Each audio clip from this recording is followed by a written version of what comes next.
오직 하나님의 은혜입니다. 오늘 하루도 하나님의 은혜 안에서 자유를 누리길 원합니다. 다 함께 사도신경으로 우리의 신앙을 고백하겠습니다. 전능하사 천지를 만드신 하나님 아버지를 내가 믿사오며 그 외아들 우리 주 예수 그리스도를 믿사오니 이는 성령으로 잉태하사 동정녀 마리아에게 나시고 본디오 빌라드에게 고난을 받으사 십자가에 못 박혀 죽으시고 장사한 지 사흘 만에 죽은 자 가운데서 다시 살아나시며 하늘에 오르사 전능하신 하나님 우편에 앉아 계시다가 저리로서 산 자와 죽은 자를 심판하러 오시리라. 성령을 믿사오며 거룩한 공회와 성도가 서로 교통하는 것과 죄를 사하여 주시는 것과 몸이 다시 사는 것과 영원히 사는 것을 믿사옵나이다. 아멘.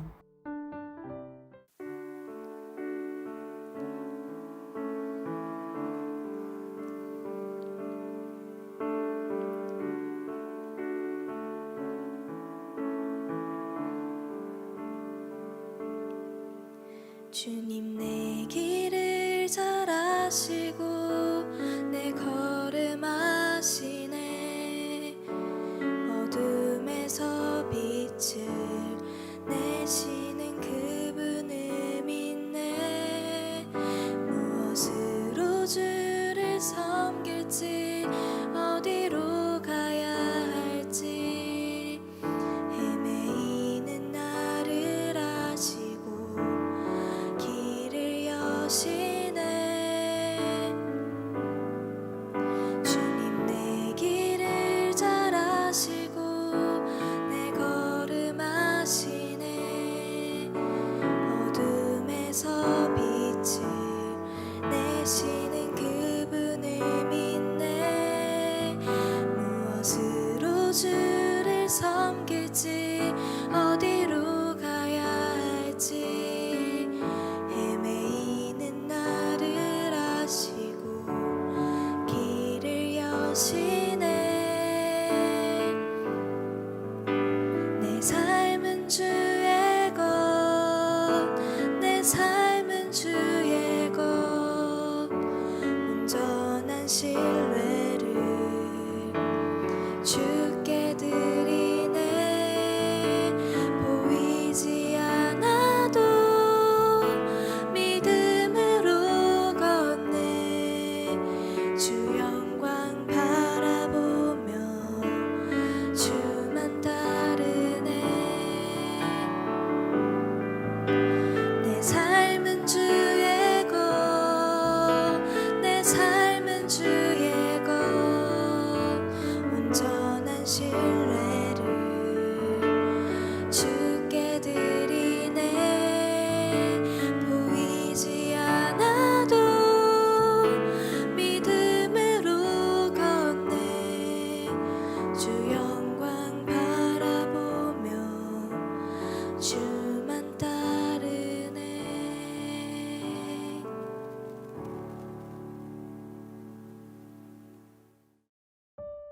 오늘 우리가 함께 나눌 말씀은 예레미야 26장 1절부터 9절입니다. 유다의 왕 요시야의 아들 여호야김이 다스리기 시작한 때에 여호와께로부터 이 말씀이 임하여 이르시되 여호와께서 이와 같이 말씀하시니라.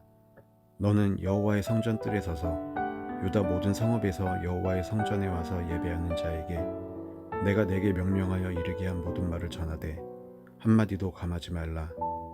그들이 듣고 혹시 각각 그 악한 길에서 돌아오리라. 그리하면 내가 그들의 악행으로 말미암아 그들에게 재앙을 내리려 하던 뜻을 돌이키리라. 너는 그들에게 이와 같이 이르라. 여호와의 말씀에 너희가 나를 순종하지 아니하며 내가 너희 앞에 둔 내 율법을 행하지 아니하며 내가 너희에게 나의 종 선지자들을 꾸준히 보내 그들의 말을 순종하라고 하였으나 너희는 순종하지 아니하였느니라. 내가 이 성전을 실로같이 되게 하고 이 성을 세계 모든 민족의 저주거리가 되게 하리라 하셨느니라. 예레미야가 여호와의 성전에서 이 말을 하매 제사장들과 선지자들과 모든 백성이 듣더라. 예레미야가 여호와께서 명령하신 말씀을 모든 백성에게 전하기를 마침에 제사장들과 선지자들과 모든 백성이 그를 붙잡고 이르되 내가 반드시 죽어야 하리라. 어찌하여 내가 여호와의 이름을 의지하고 예언하여 이르기를 이 성전이 실로같이 되겠고 이 성이 황폐하여 주민이 없으리라 하느냐 하며 그 모든 백성이 여호와의 성전에서 예레미야를 향하여 모여드니라. 아멘. 반갑습니다. 오늘 예레미야 26장 1절부터 9절까지를 중심으로 내어드림이라는 주제의 말씀을 함께 나누겠습니다. 오늘 본문은 여호야김 때 주신 말씀이다 이렇게 시작합니다. 1절인데요. 유다의 왕 요시야의 아들 여호야김이 다스리기 시작한 때에 여호와께로부터 이 말씀이 임하여 이르시되 요시야가 31년을 다스렸고 무깃도 전투에서 애굽의 바로느고에 의해서 죽임을 당하죠. 그리고 나서 곧바로 여호아하스가 왕이 되는데 애굽에 의해서 금방 폐위되고 요시야의 아들인 여호야김이 왕이 됩니다. 오늘 본문은 그때 주신 말씀이라는 겁니다. 2절 보시면 여호와께서 이와 같이 말씀하시니라. 너는 여호와의 성전들에 서서 유다 모든 성읍에서 여호와의 성전에 와서 예배하는 자에게 내가 너에게 명령하여 이르게 한 모든 말을 전하되 한마디도 감하지 말라. 사실 하나님이 주신 말씀을 하나도 감하지 않는 게 당연한 거죠. 근데 하나님의 말씀을 감한 것, 뺀 것은 누가 한 일이냐면 예레미야가 한 일이 아니라 그 말씀을 듣는 백성들이 한 일입니다. 하나님께서 그때 이렇게 말씀하십니다. 3절부터인데요. 그들이 듣고 혹시 각각 그 악한 길에서 돌아오리라. 그리하면 내가 그들의 악행으로 말미암아 그들에게 재앙을 내리려 하던 뜻을 돌이키리라. 너는 그들에게 이와 같이 이르라.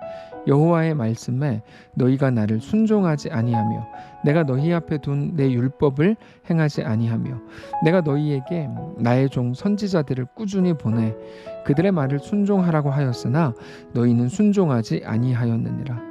내가 이 성전을 실로같이 되게 하고 이 성을 세계 모든 민족의 저주거리가 되게 하리라 하셨느니라. 하나님께서 그렇게 말씀을 하셨는데 그들을 듣지 않았죠. 그 결과가 우리가 요즘 계속해서 보고 있는 남유다의 역사입니다. 그들은 바벨론에 의해 침략을 당하게 될 거고 나라가 멸망하게 될 겁니다. 그들이 이것 때문에 우리는 안 망해라고 근거로 삼아왔던 그 성전 그거 다 무너져 버릴 거고 그러면서 그들이 가졌던 어떤 소망도 남지 않게 될 거다. 이게 하나님께서 예레미야를 통해 유다 백성들에게 주시는 말씀이었습니다. 예레미야는 하나님의 명령대로 그 말씀을 유다 백성들에게 다 전합니다. 백성들은 예레미야가 무슨 말을 하는지 다 들었습니다. 7절인데요. 예레미야가 여호와의 성전에서 이 말을 하매 제사장들과 선지자들과 모든 백성이 듣더라. 근데 백성들이 예레미야의 말을 들은 후에 더 정확히 말하면 예레미야의 입을 통해 전달된 하나님의 말씀을 들은 후에 그들이 보여주는 반응은 우리의 생각과 너무나 크게 다릅니다. 8절인데요. 예레미야가 여호와께서 명령하신 말씀을 모든 백성에게 전하기를 마침에 제사장들과 선지자들과 모든 백성이 그를 붙잡고 이르되 너가 반드시 죽어야 되리라. 그들은 예레미야를 붙잡고 나서 너를 죽일 거야 이렇게 말했다는 거죠. 마치 오케이 우리가 망하고 죽어야 된다면 그렇게 되겠지. 근데 내가 죽기 전에 너를 먼저 죽인다 이렇게 말을 했다는 겁니다. 그러면서 그들이 예레미야를 죽이려고 했던 이유에 대해서 이렇게 말합니다. 9절인데요. 어찌하여 내가 여호와의 이름을 의지하고 예언하여 이르기를 이 성전이 실로같이 되겠고 이 성이 황폐하여 주민이 없으리라 하느냐 하며 그 모든 백성이 여호와의 성전에서 예레미야를 향하여 모여드니라. 이건 이런 말입니다. 예레미야, 네가 우리에게 대해서 나쁘게 말했다. 기분 나쁘다 이거죠. 이 성전이 예전에 실로가 파괴된 것 같이 파괴될 거라고 얘기하고 이 성이 황폐해져서 주민이 없어진다고 말한 거를 가지고 너무 기분 나쁘다는 겁니다. 그래서 예레미야를 죽여야겠다고 모여들었다는 거죠. 여러분, 우리가 하나님의 말씀을 대할 때 우리의 기대와 하나님의 말씀이 다를 때가 너무나 많습니다.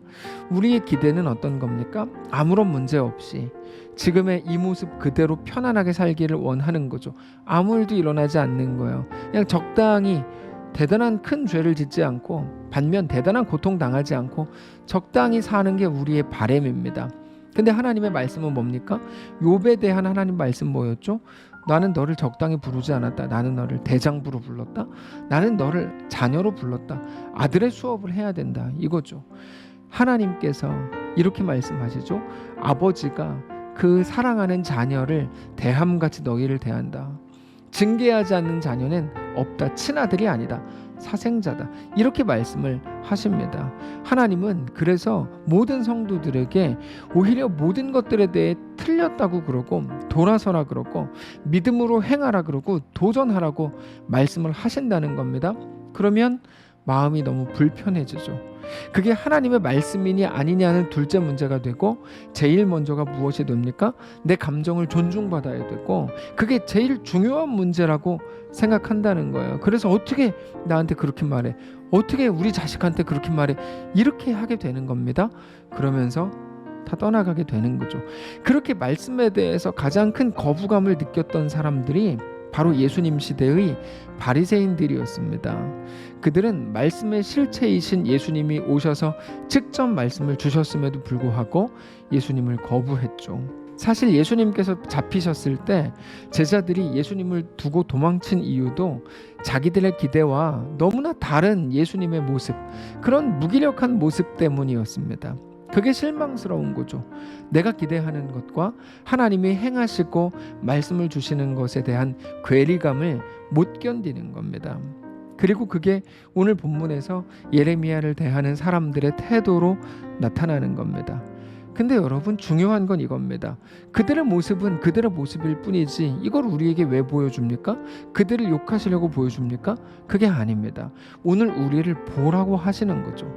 우리가 가장 중요하게 생각하는 거는 우리 자신이 배려받고 우리 감정이 존중받는 것이지만 그게 우리를 살리는 거는 절대로 아니라는 것을 여러분 인정하셔야 됩니다. 감정, 배려, 존중 이런 것들은 우리를 살리지 못합니다. 돌이킴, 회복, 온전히 하나님 앞에서의 바싹 엎드림 그게 우리를 살리는 겁니다. 우리를 살리는 것은 오직 돌이킴, 특별히 하나님의 말씀으로의 돌이킴이라는 것을 기억하셔야 됩니다. 그래서 말씀을 정리하면서 우리가 어떤 것을 생각할 수 있을까요? 우리에게 가장 중요하게 매일같이 점검해야 되는 것은 내 자신이 하나님 말씀 앞에 어떻게 엎드리고 있는가, 우리 자신을 하나님 앞에 어떻게 내어드리고 있는가 하는 것이라는 사실입니다. 결국에 우리 자신을 하나님 앞에 내어드리는 것, 그 내어드림이 가장 중요하다는 것입니다.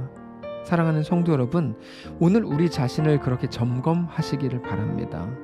그리고 오늘 우리의 삶에, 우리 마음에 말씀으로, 성령의 감동으로 하나님께서 다가오실 때 우리 삶을 그렇게 하나님 앞에 내어드리실 수 있기를 바랍니다.